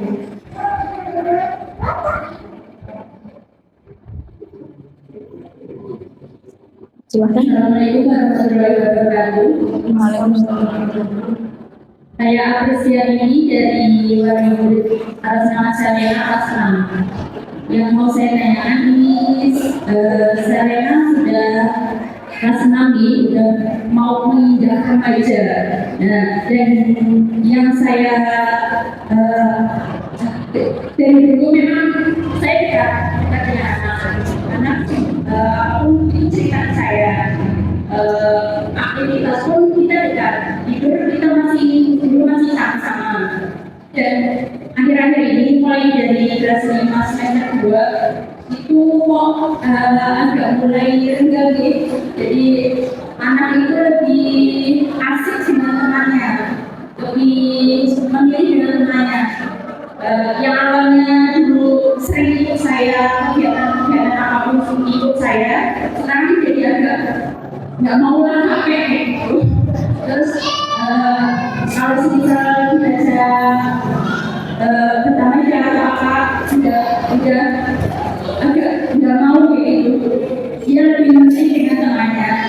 Yang mau saya tanyakan, apakah saya sudah nggak asik gitu bagi anak yang sudah agak udah mulai dewasa, udah mulai menginjak remaja, dan gimana ya caranya biar menjadi orang tua yang asik untuk anak yang sudah mulai menginjak remaja. Karena saya sudah berusaha untuk ayo ngobrol bareng, ayo makan di luar bareng, tapi dia selalu orang makan di rumah aja, dibungkus aja, atau kalau semisal diajarkan makan bareng, atau enggak lah paling kayak gitu.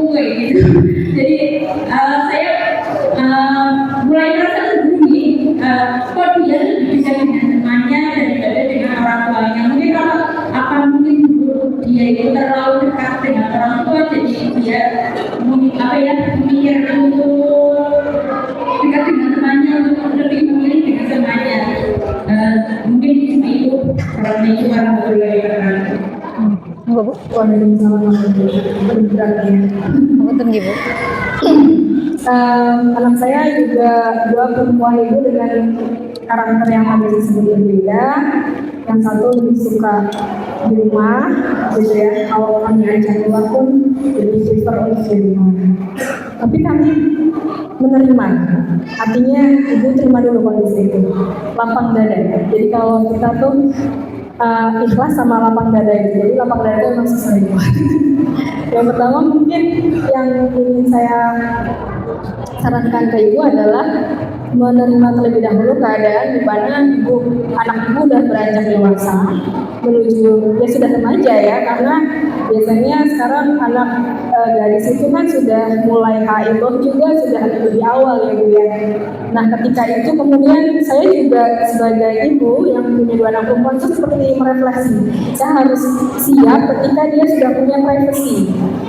Jadi tidak semua hal dia tumpahkan ke saya. Kalau sekarang masih cerita segala sesuatu diceritakan gitu. Tapi ada saat dimana kemudian dia memiliki uang sendiri. Artinya dia ingin menjaga privasinya. Nah itu yang perlu kita pahami dulu, bahwa ketika anak sudah mulai besar, apalagi mungkin perempuan begitu ya, dia sudah mulai punya ruang yang ingin dia khususkan untuk dirinya sendiri. Jadi ibu jangan khawatir, aduh saya udah nggak asik nih gitu ya. Saya kira itu yang perlu kita paham dulu, bahwa ini anak sudah mulai beranjak remaja dan dia punya privacy gitu ya Bu.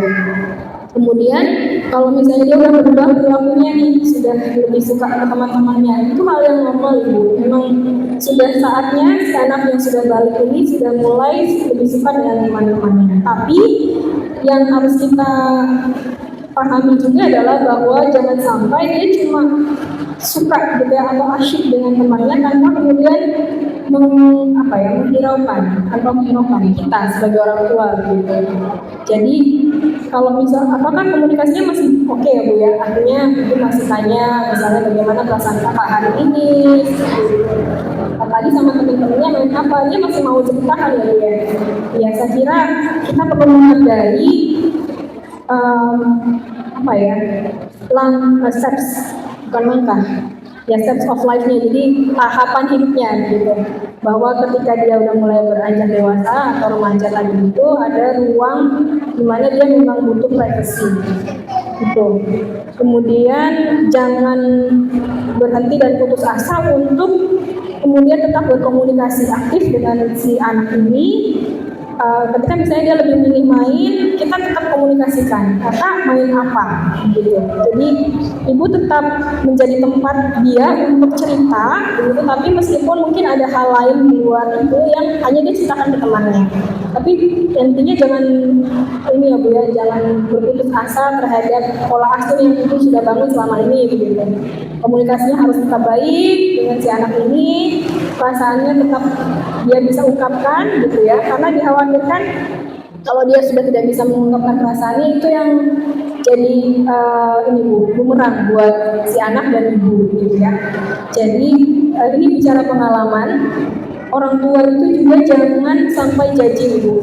Jadi kalau saya tuh punya beberapa mahasiswa juga ya Bu ya, jadi ada yang misalnya dia pintar secara kognitif, begitu pengetahuannya bagus, dia ranking oke, IPK-nya bagus, tapi kemudian ada pola asuh di mana yang membuat dia jadi merasa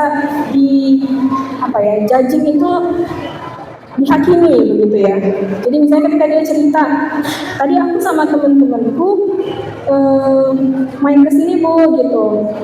Terus ibu kemudian menyalahkan dia, menjudging gitu. Nah itu yang harus dihindari untuk anak supaya lebih nyaman juga cerita ke kita.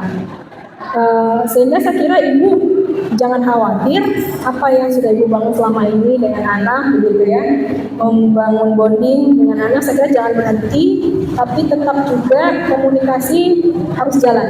Jadi meskipun dia misalnya lebih milih ke teman-temannya main, ya sudah nggak apa-apa, tapi sesekali harus dengan keluarga ya gitu. Perlu juga komunikasinya dibangun seperti itu ya, tidak harus dengan teman terus, tidak harus dengan kami terus gitu sebagai keluarga. Artinya ada ruang si anak ini untuk mengekspresikan diri dengan teman-temannya, dan juga kemudian secara terbuka berkomunikasi dengan ibu sebagai orang yang paling dekat secara emosional ya. Artinya misalnya kita tidak yang pokoknya nggak boleh hari ini kamu sama ibu gitu, terus besoknya lagi minggu depan dia pengen sama temennya lagi, nggak boleh, nggak ada gitu ya. Jadi jangan isolasi seperti itu juga, perlu kita beri ruang untuk dia main sama teman-temannya, tapi beri kesepakatan juga minggu depan kakak mau kemana, apakah mau main sama teman lagi atau kita mau ini nih rencananya gitu, mau makan bareng gitu. Nah kalau misalnya dia memilih ke temannya lagi, coba ibu pengen tahu alasannya apa. Jadi perlu komunikasi yang betul-betul lemah lembut tadi itu ya Bu ya. Kuncinya adalah itu.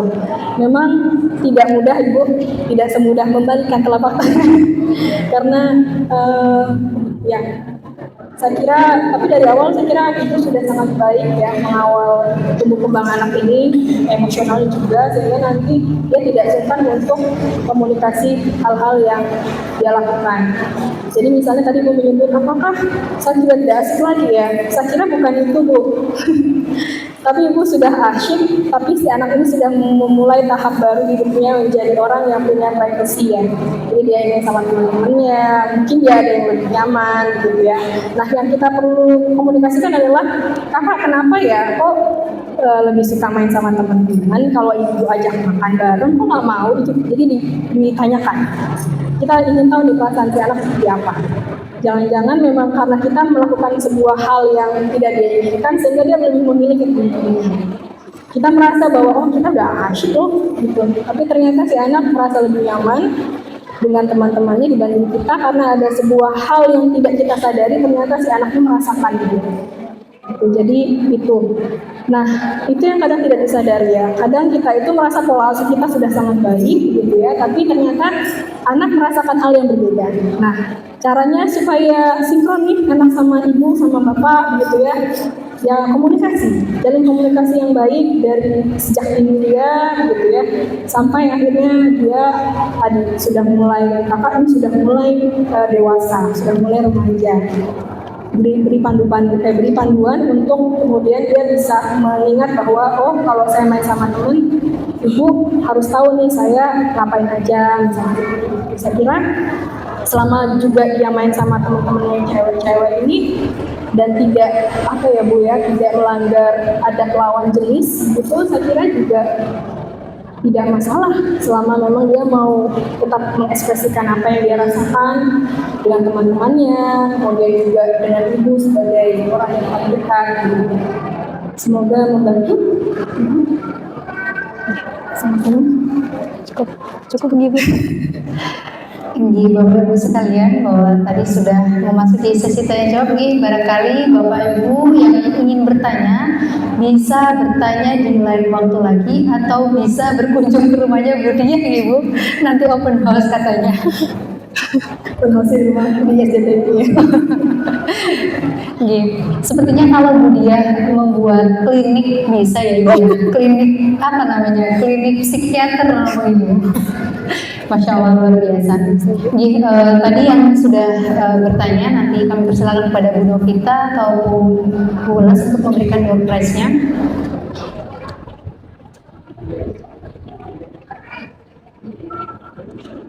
Mohon maaf karena keterbatasan waktu, karena setelah ini juga akan ada agenda lagi, di mana agenda ini juga membutuhkan waktu yang lama, sehingga sesi Q&A-nya kami akhiri nih, ayo bunda sekalian. Sebelum kami tutup akan menyimpulkan dulu. Yang pertama adalah era digital itu memiliki dampak positif dan negatif pada anak tentunya. Nah, adapun tips dan trik yang tadi sudah disampaikan oleh Bu Diah, yaitu yang pertama adalah membuat peraturan penggunaan gadget, yang kedua membatasi screen time anak, yang ketiga adalah bimbingan anak saat bermain gadget, yang keempat adalah pantau aktivitas anak di dunia nyata, yang kelima berikan edukasi mengenai internet pada anak, yang keenam tidak mengandalkan gadget saat anak rewel, dan yang terakhir adalah seimbangkan aktivitas anak di dunia maya dan dunia nyata. Masya Allah, materi yang sangat luar biasa, dan ayah bunda, bapak ibu sekalian juga sangat antusias. Sedikit cerita bahwa Bu Diah ini adalah dosen PBI. PBI adalah program pendidikan bahasa Inggris. Jadi mungkin tadi statement yang disampaikan pun menggunakan bahasa Inggris, yang kemudian saya tidak bisa menyampaikan lagi, takut nanti salah pengucapannya, nanti saya dikoreksi sama Bu Diah. Jadi Bu Diah juga kemarin sudah melaksanakan pengabdian dosen di SDTK, di mana Bu Diah memberikan program kepada guru-guru SDTK dengan sistem lesson study, yaitu adalah pembelajaran untuk guru-guru SDTK. Bagaimana cara memberi pembelajaran yang menarik kepada anak ketika di kelas, kemudian konsep-konsep yang baik, media pembelajaran, dan banyak sekali pembelajaran yang disampaikan oleh Bu Diah dan tim dari dosen-dosen UMP, dan ini sangat bermanfaat sekali tentunya bagi guru SDTK yang alhamdulillah bisa bekerja sama Bu Diah, dan alhamdulillah hari ini pun kami meminta beliau untuk mengawali program yang sangat luar biasa, yaitu program dari wali murid. Nah, jadi sebelum ditutup Bu Diah izin menyampaikan juga, insya Allah nanti setelah ini adalah Bapak Ibu sekalian berkumpul berkumpul ke kelas masing-masing. Nanti di kelas masing-masing akan dipandu oleh wali kelasnya untuk membentuk pengurusan paguyuban wali kelas tersebut.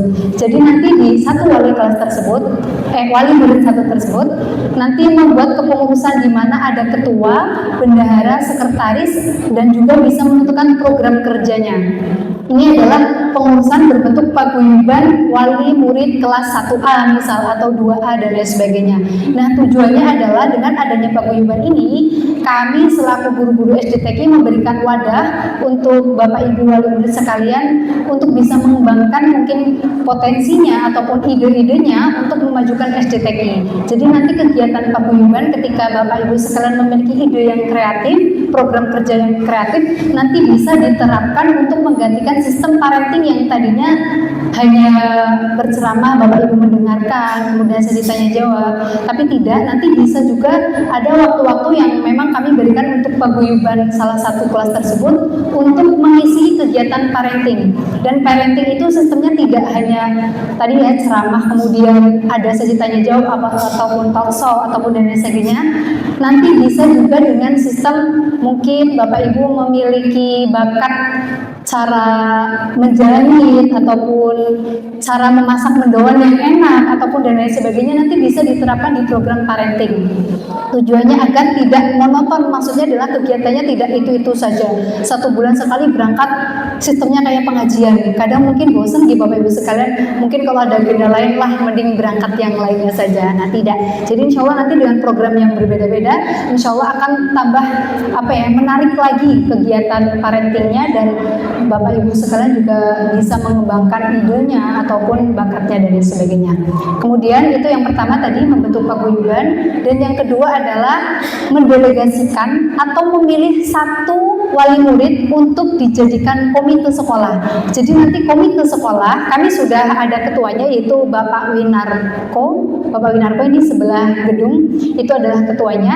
Nanti membutuhkan anggota-anggotanya, di mana nanti ada sekretaris, bendahara, mungkin divisi apa, dan penentuannya adalah kami terbuka, yaitu memberikan peluang kepada wali murid satu kelas 1 mewakili untuk sebagai komite sekolah. Jadi nanti kegiatan sekolah itu akan lebih terpantau lagi dengan wali murid, dan ini adalah salah satu bentuk kerjasama yang baik untuk memajukan sekolah kita. Begitu mungkin Bapak Ibu sekalian, karena agendanya mungkin sedikit banyak, jadi kegiatan talkshow dengan Budiah kami akhiri. Pada intinya adalah kegiatan ini kegiatan untuk mengawali kegiatan paguyuban yang nantinya mungkin bisa Bapak Ibu sekalian yang mengisi ataupun dan lain sebagainya. Kami ucapkan terima kasih banyak Bu Dia. Semoga setelah ini Bu Dia kalau diundang mau lagi ya Bu. Insyaallah. Mungkin Bapak Ibu sekalian yang ada unek-uneknya atau mencurahkan hatinya, boleh nanti bisa disampaikan ke admin grup atau admin SDTK. Nanti bisa dari admin tersebut bisa meneruskan ke Bu Dia. Apabila Bu Dia mungkin luang waktunya, bisa dijawab Bu Dia langsung, ataupun misalkan belum, nanti berarti guru-guru berusaha sendiri untuk mungkin mencari tahu jawaban yang tepat seperti apa nih Bapak Ibu sekalian. Jadi sebelum kami tutup juga, kami mengucapkan terima kasih banyak untuk Bu Dia. Semoga Bu Dia kami ada kenang-kenangan dari SDTK. Semoga ini bermanfaat juga.